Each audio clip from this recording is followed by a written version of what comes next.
یہ جو آپ کی طرف قرآن وحی کیا جاتا ہے اسے پڑھتے رہیے،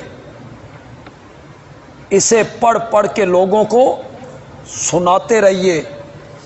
وَأَقِمِ الصَّلَاةَ، اور نماز کو قائم رکھیے۔ إِنَّ الصَّلَاةَ تَنْهَىٰ عَنِ الْفَحْشَاءِ وَالْمُنکَرِ، نماز جو ہے وہ بے حیائی کے کاموں سے اور برے کاموں سے لوگوں کو روکتی ہے۔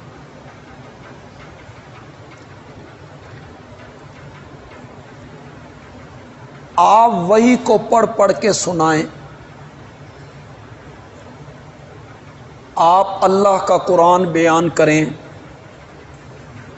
یقیناً اس کے مقابلے میں مصائب آئیں گے، دکھ آئیں گے، تکلیفیں آئیں گی، ایذا ہوں گے، مشورے ہوں گے، تدبیریں ہوں گی، وطن سے نکال دو، قتل کر دو۔ ان پریشانیوں کے ماحول میں نماز پڑھیے گا، نماز ان پریشانیوں کو کم کر دیتی۔ اللہ کی طرف توجہ ہوگی تو پریشانیاں کیا ہوں گی؟ کم ہوں۔ کچھ لوگوں نے تو یہ مفہوم بیان کیا کہ مشرکین کی ایذا، مشرکین کی تکلیفیں، ان کی طرف سے آنے والے مصائب وہ کم ہو جائیں گے، اللہ کی طرف آپ کا رخ ہو جائے گا، تو نماز پڑھیے گا۔ اور اکثر مفسرین نے اس کا یہ مفہوم بیان کیا کہ جب بندہ نماز پڑھتا ہے اور پڑھے بھی اس طرح جس طرح شریعت چاہتی ہے، جو اس کے لوازمات ہیں، پاکیزگی ہے، طہارت ہے، نیت ہے، پھر اس میں خشوع ہے، خضوع ہے، عاجزی ہے، تواضع ہے، حضوری قلب ہے، صرف بندے کا وجود حاضر نہ ہو بلکہ دل بھی حاضر ہو اور متوجہ ہو اللہ کی طرف، ایسی نماز بندے کو بے حیائی کے کاموں سے اور گناہوں سے کیا کر دیتی ہے؟ روک دیتی ہے۔ تجربہ ہمارا یہ ہے، مشاہدہ ہمارا یہ ہے کہ آج جو ہم نماز پڑھتے ہیں، ہمیں یہ نماز بے حیائی کے کاموں سے اور برے کاموں سے روک نہیں رہی۔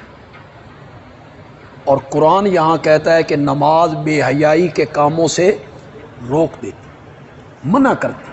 تو یہاں روکنا منع کرنے کے معنی میں منع کرتی ہے نماز۔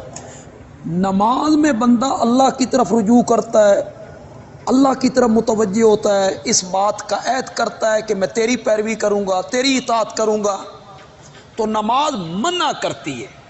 تو یہ ضروری نہیں کہ جو منع کرے تو اگلا بندہ رک جائے۔ قرآن نے ہمیں کتنی چیزوں سے منع کیا، لیکن لوگ پڑھنے کے باوجود ان چیزوں سے رکتے نہیں۔ ایک مفہوم تو یہ ہے۔ دوسرا مفہوم اس کا یہ ہے کہ نماز ہونی چاہیے۔ یہ جو ہماری نماز ہے یہ نماز نہیں ہے، اس کا ایک بدن ہے، ڈھانچہ ہے، اٹھک بیٹھک ہے، رکوع میں چلے گئے، سجدے میں چلے گئے، تحیات میں بیٹھ گئے۔ اور وہ جو نماز کی روح ہے، حضوری قلب، جس کو میرے نبی نے فرمایا تھا ان تعبد اللہ کأنک تراہ فإن لم تکن تراہ فإنہ یراک، اللہ کی عبادت اس طرح کر گویا کہ تو اللہ کو دیکھ رہا ہے سامنے۔ اور اگر یہ مرتبہ تجھے حاصل نہیں ہوتا تو کم از کم یہ مرتبہ تو حاصل ہونا چاہیے کہ رب مجھے، آج یہ دونوں مرتبے ہمیں حاصل نہیں۔